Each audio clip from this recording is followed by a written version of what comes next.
절대전략 토마토 투자클럽 최병훈 전문가 이야기 듣겠습니다. 안녕하세요. 네, 안녕하십니까. 토마토 투자클럽 최병훈 전문가입니다. 네. 오늘 시장은 아마 포트 구성 종목에 따라서 투자자 여러분들의 표정이 많이 좀 달라져 있는 현재 상황일 것 같아요. 전문가님은 어떻게 좀 정리하시겠어요? 네, 외국인 돌아오다.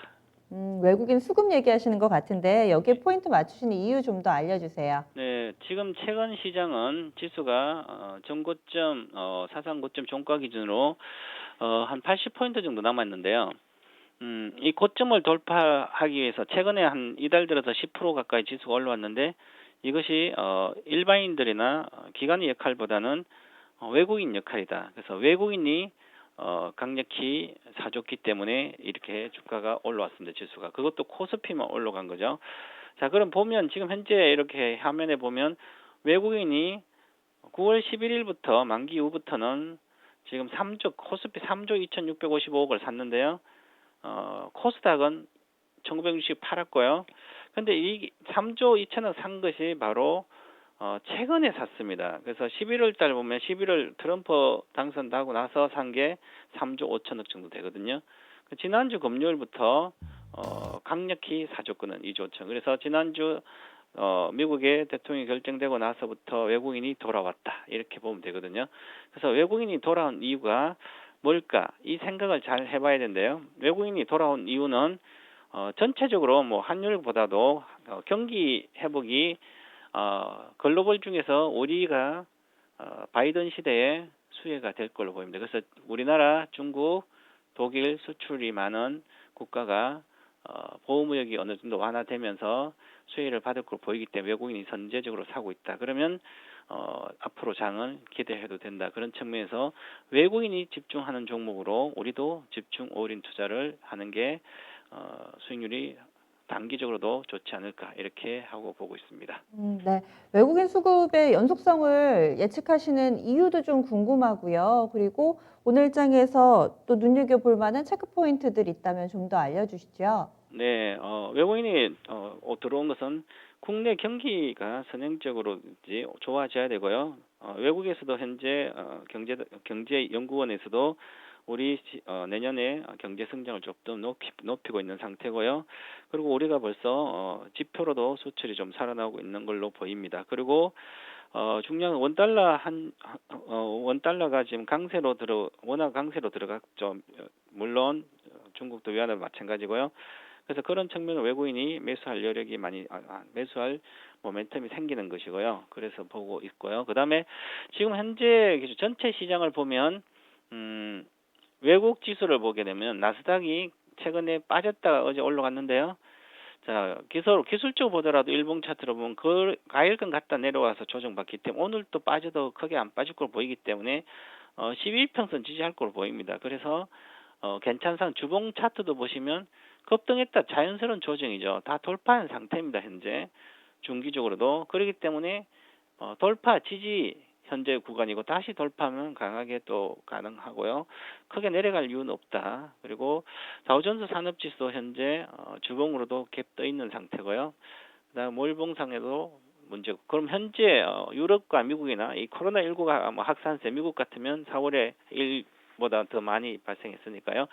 그렇더라도 확산세가 되는데 현재 화이자 장중에 미증시 마감 모더나 이제 관련된 3상 결과가 나왔는데요. 53명 감염자 53명이 74% 목표에 도달했고 그다음에 이제 105명 정도 106명 정도 할 텐데요. 그래서 긍정적으로 파우치 소장도 긍정적으로 얘기했고 그런데 뭐 주가는 크게 반영되진 않았지만 그 전에 화이자가 있었기 때문에 그래도 화이자 모더나 미국에서 최고의 백신 업체가 긍정적인 결과를 속속 발표하고 있기 때문에 이제 확산세가 들어도 크게 지수는 반응을 하지 않은 것 같습니다.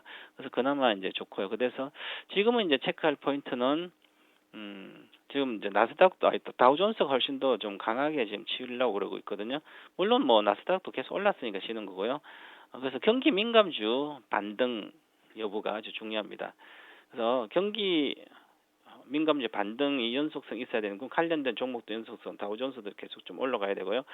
그래서 이번에 이제 연준이라든지 뭐 유럽에서 중앙은행들에서 경기 추가 부양책이라든지 이런 거 요구를 하고 있는데 만약에 된다면 추가적으로 상승 여력이 나오지 않을까 보고요. 그래서 전체적으로 우리 시장도 마찬가지지만 시장이 실제로 보면 업종 차트를 보면 종합주가 지수는 그냥 가고 있습니다. 주봉 차트로 이번 주 내일 양봉으로 뜨는 건 거의 확실하니까요. 그러면 이제 지난번에는 반등 여기 2420이 아주 중요한데 돌파해 버렸습니다. 다음 주만 양봉이 떠 있다면 그 다음에 조정받아도 눌림목이기 때문에 강력하게 갈 수 있는 구조다. 물론 며칠 차세로 가다가 눌림목 주고 가도 되거든요. 그래서 다음 주부터 눌림목 주고 그 다음에 올라가더라도 아직 12월 중순까지는 저는 일단 올라가는 걸로 보고요. 12월 하순에 조정을 받을 걸로 봅니다. 그 견조한 조정을 보고요. 그래서 지금 가고 있기 때문에 지수가 가고는 중에서 코스피가 가고 있습니다. 대형주가 가고 있습니다. 외국인이 산 거 가고 있습니다. 은행주도 뿐만 아니라 외국인이 사지 많이 갖고 있는 지금 잘 안 가고 있고요. 그래서 외국인이 주도로 갖고 있는 것은 실제가 앞으로 좋아지는 겁니다. 좋아지는 종목들 위주로 가기 때문에 경기 회복 관련돼 좋아지고요. 그래서 외국인들 위주의 시장이기 때문에 1차적으로는 외국인들이 선호하는 주식으로 가야만 같이 단기적으로 수익이 많이 날 걸로 보이기 때문에 외국인을 보자 이렇게 말씀드리겠습니다. 네, 외국인 수급도 그렇고 전반적으로 이 외국인의 마음을 꿰뚫어 읽는 그런 해안이 요즘 장에선 좀 필요할 것 같은데요. 그러면 내일장을 위한 힌트도 오늘 밤 미증시에도 뭔가가 좀 숨어 있을 것 같아요. 최근 들어서 뭐 다우라든지 이런 미증시가 사상 최고치 부근에서의 흐름 나타내면서 다우는 이제 3만 포인트까지 이제 2% 정도밖에 남겨두지 않고 있습니다. 오늘 밤에 미국 증시에서는 어떤 흐름을 좀 봐야 될지 그리고 내일장 연결지어서 우리 증시 내에서의 체크 포인트도 함께 알려주시죠. 네, 다우존스 산업지수의 추가 연속성을 좀 보라 그랬는데 어저께 일봉창으로는 양봉, 음봉, 양봉 있고 가일권 놓여 있는 상태 데드 크로스가 나왔지만 거래가 실려 있는 상태입니다. 그래서 거래는 실려 있는 상태이기 때문에 조정을 받더라도 크게 안 받을 걸 보이고요. 그다음에 새 정부에 대한 기대감과 추가 부양제 기대감이 있기 때문에 크게 문제가 없고요.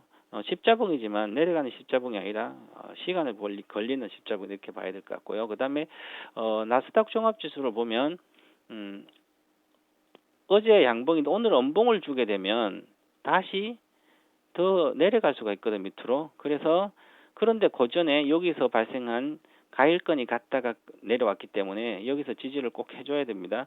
또한 거래가 실려 있는 상태이기 때문에 여기서 음봉에서 그래서 지지라는 것은 바로 11,460포인트 12평선이죠. 일봉상 12평선이 지지를 딱 해주고 음봉 주더라도 그러면 다음 주에 다시 기대가 될 수 있거든요.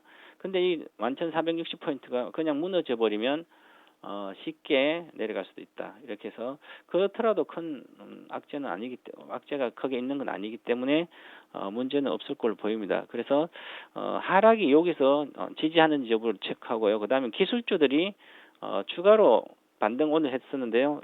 오늘 저녁에 좀 이제 추가로 하락하게 되면 이 지수는 좀 더 내려갔다 올 수도 있습니다. 그래서 주봉으로 보더라도 이번에 윗꼬리가 많이 단 음봉이 내일까지 발생해서 나온다면 다음 주까지도 시장은 가지를 못할 걸로 보입니다. 그래서 좀 미국은 좀 쉬지 않을까 그런 전망을 좀 하고요. 우리 시장은 이제 이번 주나 다음 주 초 되면 코스닥 종목의 실적이 거의 완료가 됩니다. 그러면 이제 코스닥이 그동안 계속 못 가고 좀 소외를 받았는데요. 다음 주 초를 지나면 다음 주 중반 이후부터는 기술적 반등으로 중소형주가 나올 거로 보이기 때문에 중소형주 반등을 좀 예측해야 되고요.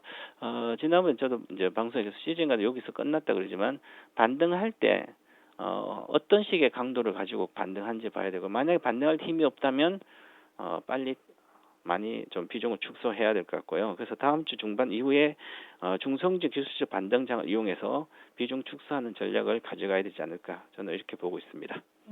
반등이 예측되면은 지금 먼저 예상을 하고 움직이는 게 좋을까요? 아니면 반등 나오는 거 확인하고 나서 그때 대응해도 늦지 않다고 보세요? 네, 저는 9월 하순부터 실제로 코스닥 중소형주는 많이 올랐던 것은 다 탈출하라. 반등도 노리면 안 된다. 그렇게 말씀드렸고요. 그래서 지금도 마찬가지입니다. 신규로 진입할 때는 코스피로 가야 된다. 코스피 200 내로 가도 충분히 수익이 나는 구조이기 때문에 코스피로 가도 대형주들은 집중할 수 있거든요. 요즘 이제 가는 종목들은 예를 들어서 삼성증권이다. 삼성 SDI는 뭐 벌써 갔지만요. 제가 10월 29일 날 이제 배터리 충전 완료고 했듯이 정권주나 은행주들도 특히 정권주도 괜찮은 구조로 흘러갑니다. 그래서 예를 들어서 삼성증권이다. 그럼 삼성증권 같은 것도 잘 가고 있거든요. 그러면 이렇게 정권주도 실적이 좋은데 급등해서 조정받을 때 오히려 이런 게 들어가는 게 훨씬 더 수익이 나지 않을까. 그리고 저는 코스피 200 내로 가라 이렇게 말씀드리겠습니다. 네, 고맙습니다. 네, 감사합니다. 네, 미국 증시는 조금 쉬어갈 만한 가능성 보고 있습니다. 국내 증시에서의 포인트는 이 외국인 수급에 착안해서 종목들을 고르고 또 시장의 방향성을 예측해 볼 수 있다라는 판단이었습니다. 이런 가운데 다음 주 초쯤에 이 코스닥이 반등 흐름이 나온다면은 이를 이용해서 빠져나올 타이밍, 그 기회로 판단을 하면서 유가증권 시장 200 종목에 집중하자라는 결론 나오고 있습니다. 오늘은 여러 투자 전략에서 좀 대형주 위주로 집중하자라는 이야기들이 공통적으로 좀 나왔던 것 같아요. 실전 매매하시는데 좀 참고해 보시면 좋을 것 같고요. 종목에 대한 궁금증은 이어지는 진짜 쉬운 진단 시간 활용해 보시기 바랍니다. 지금까지 다양한 투자 판단에 대한 도움 말씀드렸고요. 종목의 상승과 하락을 보장하지는 않습니다. 내일 다시 찾아뵙겠습니다. 고맙습니다.